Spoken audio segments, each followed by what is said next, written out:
Hi everyone, this is V from Movies Hunter, and today I'm sharing with you the story of a heart-wrenching crime thriller film from 2021 called Girl in the Basement. The true story of Elizabeth Fritzl is a tale of darkness and horror. A young woman imprisoned by her own father for 2 decades, subjected to unspeakable abuse and violation. But it's not just her story. It's a story of a family torn apart by a monster hiding in plain sight. Will she find a way to escape or be trapped forever? Stay with me till the end to find out. In the opening scene, we see a teenager named Sarah, who is sitting at the dinner table with her parents and elder sister Amy. There is tension in the room as Sarah tries to make an excuse to leave for a party. But her father, Don, the head of the family, and a controlling figure, slams his fist on the table, stopping her in the tracks. Irene, Sarah's mother, sits silently powerless to intervene. As Sarah trudges back to her room, her frustration and anger boils over. Later that night, she sneaks out of the house and meets her boyfriend Chris outside. The two leave for the party, their hearts racing with excitement and danger. Meanwhile, Irene and Don wake to find Sarah's bed empty. Panic sets in as they realize she is gone, and they frantically search the house for any sign of her. At the party, Chris sings Sarah a song he wrote for her, their love for each other clear in every word. As they kiss, the fear of getting caught by Sarah's father looms over them. The next morning, Chris drops Sarah off at home, but it's not long before Don sees them together. His rage is obvious as he screams at Sarah, threatening her future and her freedom. But Sarah, her determination hardened by years of oppression, tells him that the day she turns 18, she will leave the family for good, no matter the cost. The day drags on for Sarah, her thoughts consumed by the promise of adventure and freedom with Chris. As she excitedly shares her plan with Amy and Irene, Don overhears and his fury boils over. He retreats to the basement, his mind racing with ways to keep Sarah under his control. And then a sinister idea strikes him. He knows of a secret room hidden behind the bookshelf, known only to him. As the months pass and graduation looms, Sarah's anticipation grows. But little does she know, her father has been planning her captivity. As soon as Irene leaves for the market, Don springs his trap. Pretending to need her help with a heavy box, he lures Sarah down to the basement, and there, with a twisted smile, he unlocks the door to her prison. Sarah's screams echo through the house as she realizes the horror of her father's betrayal. Trapped in the secret room, filled with her own personal belongings, she is forced to confront the twisted obsession of the man who should have loved and protected her. The night is dark and stormy as Amy and Irene anxiously pace the living room, wrapped with fear over the disappearance of their beloved Sarah. Don, the seemingly calm and collected father figure, tries to reassure them that everything will be okay. But Irene can't shake the feeling of unease and decides to call the police. Days tick by with no sign of Sarah, and the tension in the house grows thicker with each passing hour. On the 4th day, Don descends the staircase to the basement, a sinister smirk on his face. Sarah, trembling with fear, sees her chance to escape and makes a run for it. But her hopes are quickly dashed as she finds yet another locked door, blocking her path to freedom. Don's grip is like iron as he drags her back to the room, a cruel glint in his eye. "You see, my dear," he sneers, "this room is completely soundproof. No one will hear your screams." Sarah pleads with him, tears streaming down her face. "Why are you doing this? I'm your daughter." Don's expression turns cold. "Every action has an equal and opposite reaction. You chose to be disrespectful towards me. Now it's time for you to learn some respect." He has made it clear that if she wants to survive, she must obey him without question or suffer the consequences. If that was not enough, he even raped Sarah. Don continues to torment her, and her condition is worsening with each passing day. The police come asking questions, but Don spins a web of lies, painting a picture of Sarah running off with a lover. But Irene knows the truth, that Sarah would never leave without saying goodbye. As Sarah clings to her last memories of Chris, she finds solace in the thought of him. But even that hope is ripped away when Chris comes to Don's house searching for her, only to be told by Don that she has run away with another man. Sarah's 18th birthday arrives, and Don brings her a cake and a red dress as a twisted gift. He tells her to make a wish, but all Sarah wants is to be released. But Don is not done with her yet. He tells her that she must earn her freedom, so he rapes her again, after which he gives her a clock. The clock ticks away, each second bringing Sarah closer to her inevitable escape plan. But little does she know, Don is one step ahead.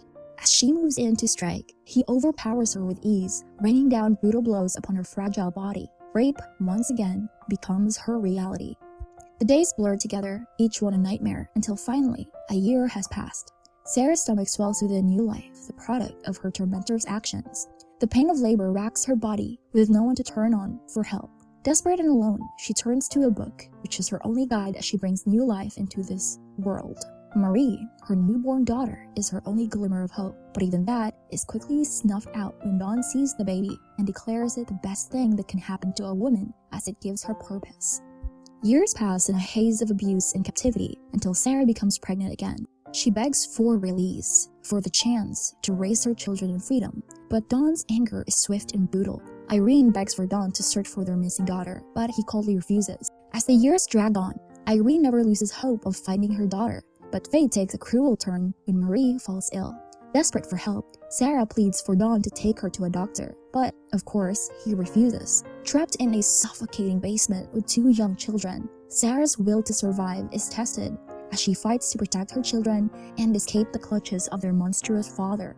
The tension is palpable as Chris approaches Sarah's home, his mind racing with the lies Dawn had fed him about her supposed happiness with another man. But as he meets with Amy, the truth comes crashing down on him. Amy's words are like a knife to his gut as she reveals her suspicions that Dawn may have done something terrible to Sarah. As the days pass and Sarah's pregnancy progresses, a sense of dread hangs heavy in the air. The once innocent playtime with her children now takes on a sinister undertone as Sarah speaks of the outside world with a hint of fear in her voice. But it's not just Chris and Amy who are plagued by suspicion. Irene and Dawn's own relationship is strained as they argue over his deception. As Sarah goes into labor and gives birth to her 3rd child, the stakes are raised even higher. In a moment of desperation, she makes a heart-wrenching decision to give her newborn to Irene. But as Irene discovers the baby in a letter from Sarah, it becomes clear that there is no escaping the web of lies and deceit that has been woven around them. As Irene gets back inside, Dawn's eyes fall upon another hidden note, scrawled in Sarah's frantic handwriting. His heart races as he reads the words that reveal the horrifying truth, that he has imprisoned Sarah in the basement. Fury boils within him as he storms towards Sarah, a cruel sneer twisting his features. "You think you can manipulate me?" he says, towering over her. "You think you can play these games with me?" Sarah quakes before him, tears streaming down her face. Dawn's face turns to the red dress, the dress he had given her on her 18th birthday, which is a symbol of his twisted affection. "Put it on," he says. "Put it on and remember who holds the power here." Sarah trembles as she complies, slipping into the dress. Dawn's gaze rakes over her, a twisted sense of satisfaction in his eyes as he rapes her once more. 14 years have been a blur for Sarah locked away in the basement. Her children have grown up before her eyes, but the love and protection she feels for them never fades. One day, her daughter, Marie, Dawn's makeup gifted to her by Dawn, but as Dawn lays eyes on her daughter, Sarah feels a cold shiver run down her spine. She knows the gaze of Dawn all too well and quickly urges Marie to leave. She warns Dawn, her voice laced with a venomous tone, to never lay a hand on her child. One day, Sarah notices water seeping through the roof of the basement. Determined to protect herself and her children, she begins the task of digging a hole with nothing but a spoon. As the rain pounds against the roof, Sarah works tirelessly until she finally breaks through to the outside. In the darkest of night, she signals for help with the light she has managed to scavenge, but instead of help, her desperate cries for rescue are met with cruel punishment. Dawn discovers her escape plan and, in a fit of rage, beats her mercilessly in front of her children. The brutal attack causes Sarah to miscarry her unborn child, and in a fit of twisted malice, Dawn takes the small body and buries it in the backyard like a discarded piece of trash. Sarah is left heartbroken, her dreams of freedom and a future with her children shattered. She is trapped in a never-ending nightmare, her helplessness a constant reminder of the evil that surrounds her. 18 years have been a relentless prison for Sarah, locked away in the basement by her father Dawn. Her children's patience wanes as they yearn for freedom, but Dawn's twisted mind tells him they can only leave if Sarah learns to behave. As Dawn leaves, the children unleash their anger on Sarah, blaming her for their confinement. But Sarah's breaking point has been reached, and she collapses under the weight of her trauma. Flashbacks of happier times with Chris floods her mind as she tells her children the horrific truth of how she ended up in this living nightmare. Their shock and disgust is palpable as they come to terms with the monster that has held them captive for so long. But their nightmare is far from over. When Dawn loses his job, he can no longer pay for their captivity.